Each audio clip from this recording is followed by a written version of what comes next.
İstəyirsən görsən, ey Əli, insanlar başqalarının eyiblərini saymaqla məşğuldur. Fəştəğil əntə bi'uyubi nəfsiqə. Sən öz eyiblərinlə məşğul ol. Yəni burada nə var? Yəni insan həqiqətən burada bir psixoloji məqam var. Yəni eyib insanda olanda görünmür özündə. İnsan eybi özündə görə bilməz. Eyni eybi başqası etdiyi zaman tez görülür. Yəni insanın öz eybləri ilə nəzər yetirməsi biraz çətindir.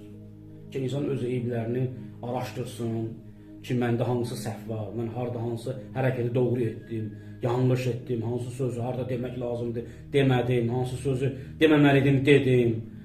Yəni insan özündə eybi görə bilmir. Niyə? Çünki insan özünü sevən varlıqdır. Sən özünü sevirsən, hətta eyni günahı sən də et, başqası da etsin. Özündə kiçik görməyə çalışacaqsan.